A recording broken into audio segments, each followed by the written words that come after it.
अगर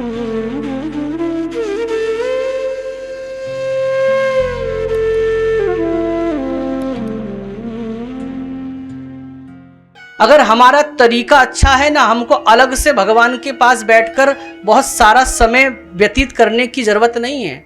अगर आपके पास युक्ति है तो आप कुछ भी करते हुए भगवान का स्मरण कर सकते हो। रोटी बना रहे हो, कथा लगा लो।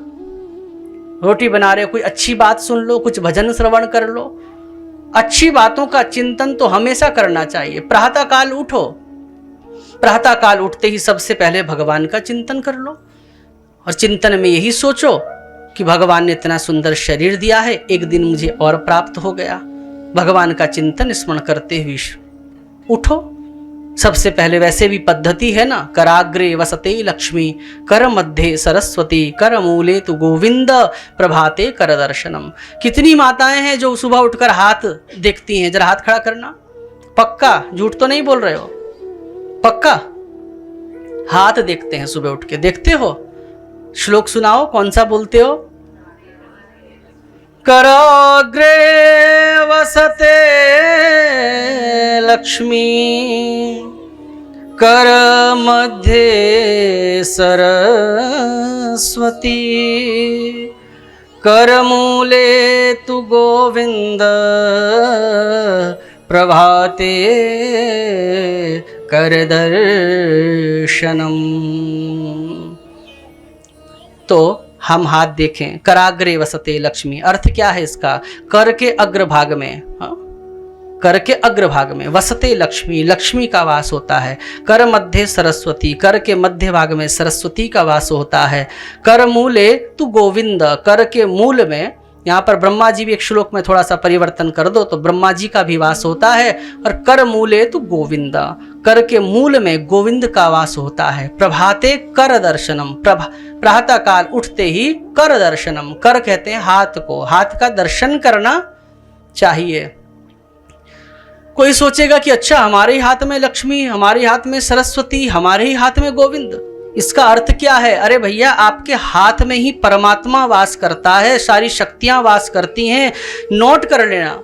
सुनने में से लगता होगा गप है, गप नहीं है माताओं। आपका हाथ जब तक चल रहा है तब तक ही आपकी पूछ हो रही है। अपना हाथ जगन्नाथ, जिस दिन हाथ पांव बैठ जाएंगे आप देख लेना, घर में भी वो आदर तो नहीं मिलेगा जितना पहले मिलता था। जब तक कमाते थे, जब तक पैसा ला ला के घर में देते थे, अरे खटिया में पड़े पड़े कब तक आपका कफ थूक, आपका मलमूत्र कब तक बहू करेगी? वो भी एक दिन पड़ोसी में जाकर कहेगी कि अरे अब तो सासू माँ का कष्ट सहन नहीं होता, अब तो हम सोच रहे हैं उनको इससे ज़्यादा कष्ट ना मिले, अब तो वो बस भगवान राजी राजी चली जाएं।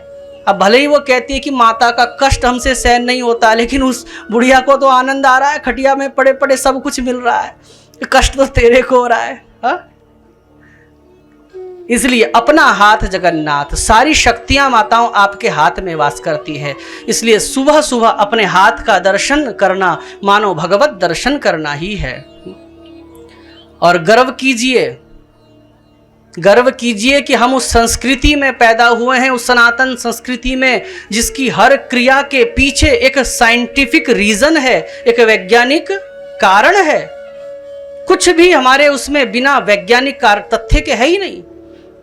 अब आप पूछिए मुझसे कि इसका क्या वैज्ञानिक कारण है जो हम सुबह, युवान बच्चे भी तो बैठे होते हैं कथा में, यूट्यूब के माध्यम से भी सुन रहे हैं युवान बच्चे, जिनको लगेगा कि ये तो सब ऐसे ही परंपराएं हैं। तो मैं उनको बताना चाहता हूं, हाथ देखने का प्रातःकाल एक साइंटिफिक कारण क्या है।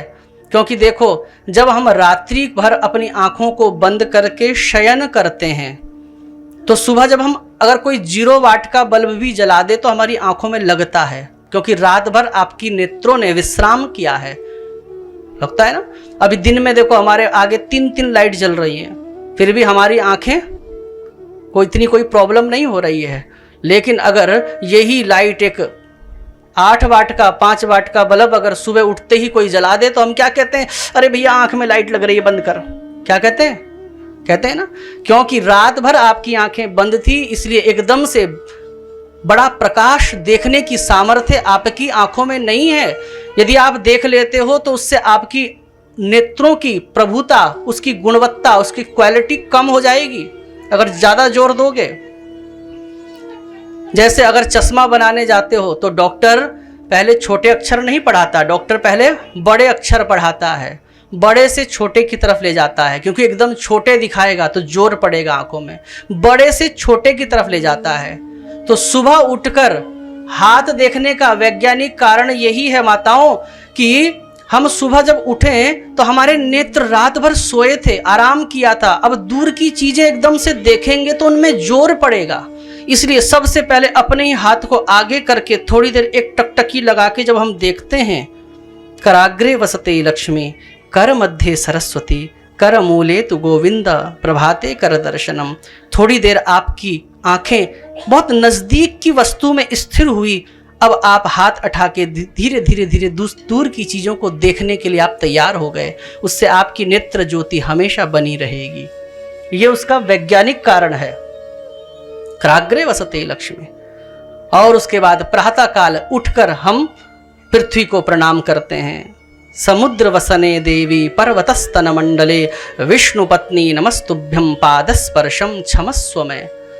रात भर आपकी रीढ़ की हड्डी बिल्कुल सीधी थी, अब आपको उठना है तो उसके लिए भी आयुर्वेद कहता है और शास्त्र भी कहता है कि बाईं करवट लेके तब उठना चाहिए। ऐसे नहीं कि आप सीधे लेटे और सीधा एकदम से आप उठ गए, आपके रीढ़ की हड्डी को परेशानी हो सकती है। इसलिए पहले आप बाएं करवट पलटिए, उसके बाद हाथ का सहारा लेकर उठने से आपकी रीढ़ की हड्डी की गुणवत्ता बनी रहती है। कमर दर्द जैसी परेशानी आपको होने की संभावना कम हो जाती है। उसके बाद अब आप हो गए खड़े। अब खड़े हो गए तो पृथ्वी को छूने के बहाने बड़ी सावधानी से, आसानी से जब हम इस प्रकार से मुड़ते हैं, क्योंकि सीधा काम के लिए मुड़ोगे वो भी परेशानी का कारण बनेगा। इसलिए अब हम समुद्र वसने देवी पर्वत स्तन मंडले विष्णु पत्नी नमस्तुभ्यम पादस्पर्शं क्षमस्व में। फिर हम उसको पृथ्वी को झुककर आराम से प्रणाम करते हैं, जिससे कि हमारी रीढ़ की हड्डी बड़ी सहजता से, सरलता से एक क्या ले लेती है, एक व्यायाम कर लेती है, एक्सरसाइज कर लेती है। अब आगे जाकर फिर आप अपने अपने कार्यों में लग जाते हैं। तो कहने का मेरा तात्पर्य कि वेद शास्त्र पुराणों में सब कुछ वर्णित है। हमारा सनातन धर्म बिल्कुल पूर्ण रूप से क्या है, वैज्ञानिक है।